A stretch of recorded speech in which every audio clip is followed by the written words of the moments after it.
Congressman, great to see you, sir. Good to see you, Chris. You just got back into town, and so item number one, and I was intrigued by this. The House GOP, day one, brings all this media in to talk. Strategic?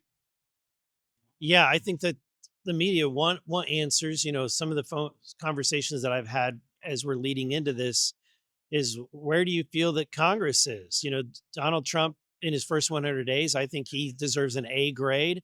I think Congress deserves a D, if not an F, because we're just really not reciprocating the level of intensity and velocity that this administration has put forward. I mean, I know you're a member and you're taking that on. I know you. I know your commitment to the Trump agenda.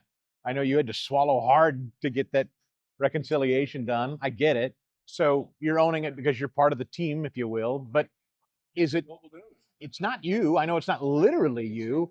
What's the holdup? Yeah, I think this town definitely has a swamp. I mean, and it's a bipartisan swamp.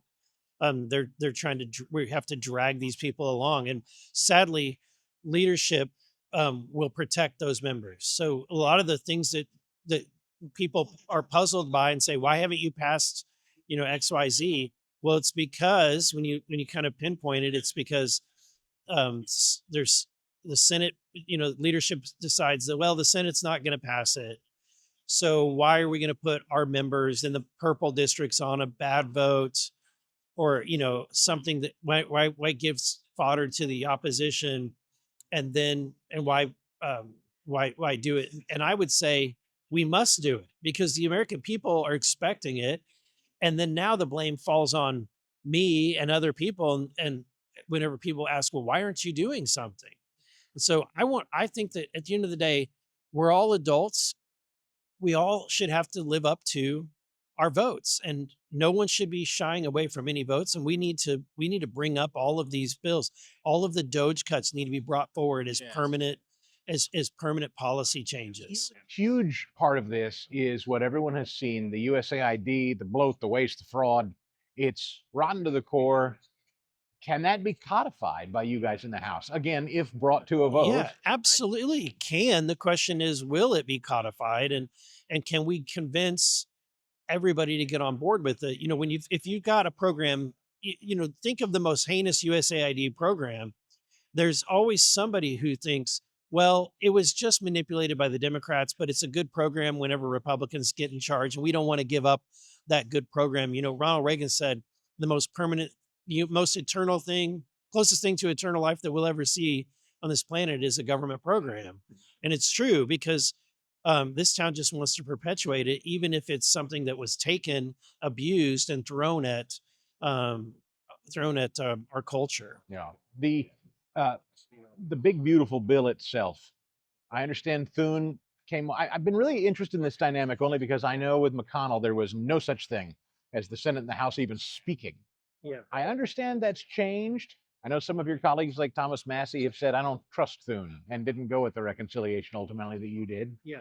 You told me on the show I had to swallow hard to do this, but you take Thune at his word. He's going to get this done on the Senate side. Look, I mean, you trust but verify. And I think that at the end of the day, we wanted a commitment from Senate leaders, that they were, whenever they sent back their resolution and it was at $4 billion in spending cuts, in the House we fought like hell to get to a point where we were at 2 trillion to 2.5 trillion in spending cuts.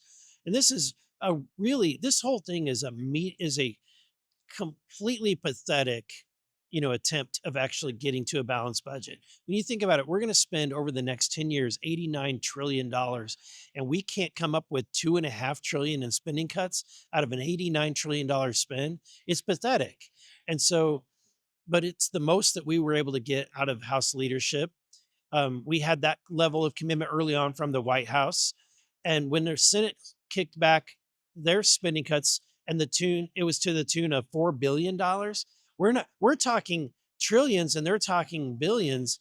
That's a huge gap. So we needed Thune to step forward. And I'm glad that Freedom Caucus made him come to the table, that we were able to get that meeting done, and we were able to get a verbal and written commitment to those levels, and a public commitment. That's right. Do you think that this body, that being the House and the House Republicans, let's just specify, do they understand the historic nature of where we sit? I mean, do people feel that? I know you do. Again, I take you out of this, but there's something really historic happening here. If, right? But if, Yeah.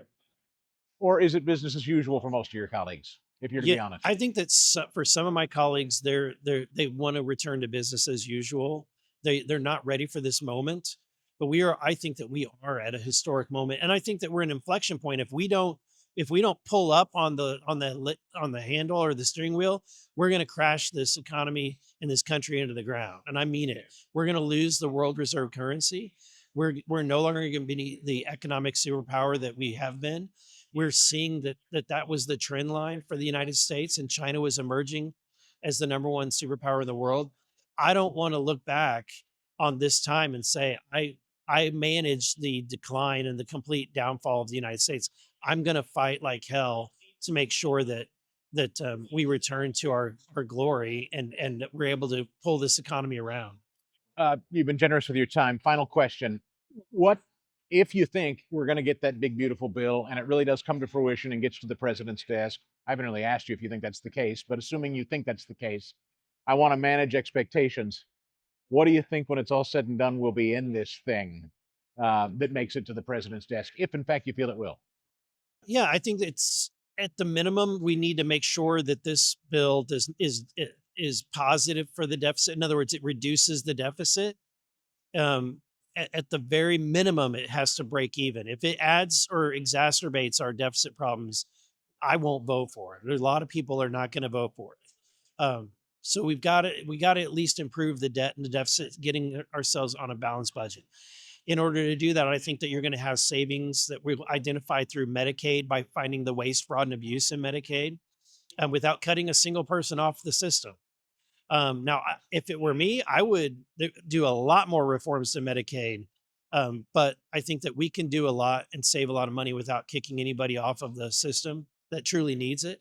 And then I also think that we can find a lot of savings by repealing these green energy tax credits. Look, we had $8 billion designated for EV charging stations. That's absurd. That money belongs to the taxpayers. We need to pull all that back and then give it back to the taxpayers in the form of a tax cut. Overtime, Social Security, tips, no taxes on those. Is that a possibility or you think not? All of that is a possibility and is unlocked if we find the reciprocal savings. And so long as we're finding the savings and we're finding the spending cuts, which they are there. I mean, there's a lot that we can do in Medicaid. There's a lot more that we can do in the Doge efforts. A lot more that we can do with the green energy tax credits. And if we can just bring them all together, we can pay for all of the Trump wishes when it comes to tax cuts. Yeah, I would never lecture you because I know you and I agree exactly with this. It always drives me nuts when I hear members of Congress talk about paying for giving people back their money. I've never looked at it that way. You can choose to spend money on something or not, but I don't think giving the voters back their money is something Congress has to pay for. Does that make sense? I don't like that language. Yeah, I understand. Here's the dynamic. The taxpayer is paying for it either way. Yeah. Okay, you're paying for it right now through inflation, and you're paying for it through high interest rates. Yeah. So we are gonna be taxing the American people so long as we're spending money. Yeah. The truth is, it's a false promise to the American people to cut taxes without cutting spending. And at the end of the day, we need to cut the spending, and that way we can not just give people back their income taxes, but we can give them back the lost revenues through inflation and through interest rates. You are one of the best. We are always grateful for your time. I hope whenever you can, you come back and join us. Please. Anytime, Chris. Thank you. Great to see you in person.